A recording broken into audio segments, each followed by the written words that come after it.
Yang saya lihat saat ini kan yang maksimal pengawasan, pengendalian. Lembaga swadaya masyarakat di Lombok Utara menilai kinerja Satgas COVID-19 masih belum terasa di tengah-tengah masyarakat. Pasalnya sejak virus corona ini menyebar, pemerintah hanya terlihat rapat dan rapat saja. Namun hasil yang dirapatkan belum sepenuhnya dirasakan oleh masyarakat Lombok Utara. Hal tersebut dikatakan oleh Adiamsa, salah satu LSM di Lombok Utara. Ia menilai saat ini yang sudah terlihat aksi nyata adalah gerakan yang dilakukan oleh pemerintah desa dan beberapa LSM, sedangkan pemerintah daerah masih terlihat rapat. Ia berharap pemerintah juga bersikap transparan terhadap pengelolaan anggaran yang besar untuk penanggulangan COVID-19.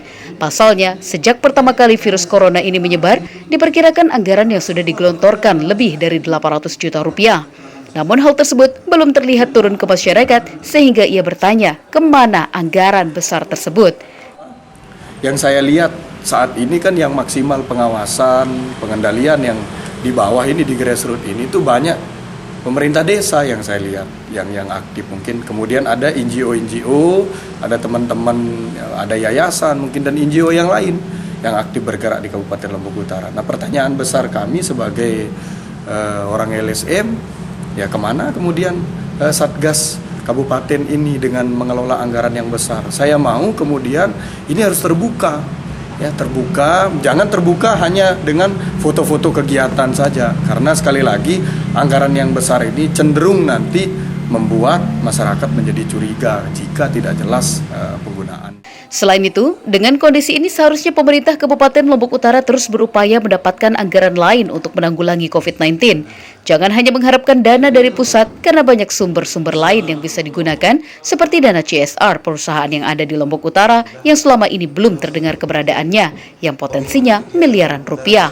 Kemudian yang kedua yang penting harus digarisbawahi bahwa jangan kemudian pemerintah kabupaten saat ini kalau bisa kita hanya berpangku tangan karena hanya mengandalkan anggaran dari APBD.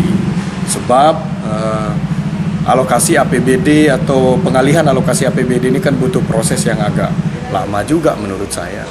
Nah, jika misalnya pemerintah Kabupaten Lombok Utara mau bekerja sama juga, kami juga akan siap sebenarnya mendampingi untuk ayo kita sekarang saatnya untuk datang kepada teman-teman investor yang ada di Kabupaten Lombok Utara ini. Seperti kritik yang banyak disampaikan di sosmed itu juga kritik yang beralasan. Misalnya banyak kritik yang menyampaikan kaitan dengan CSR, investor-investor yang ada ini. Ia berharap dengan pemberitaan ini pemerintah harus segera berbuat yang real untuk masyarakat. Karena untuk urusan masker saja, pemerintah tidak bisa mengadakan. Padahal anggaran besar siap pakai sudah ada, namun sampai kini belum juga terlihat. Selanjutnya, dengan bertambahnya jumlah warga yang terpapar corona di Lombok Utara yang saat ini bertambah lagi 2 orang, maka hal tersebut harus diperhatikan serius karena orang-orang yang ada di lingkungan tersebut akan sangat rentan tertular jika tidak dideteksi sejak dini. Dari Lombok Utara, Syananda Utama mengabarkan.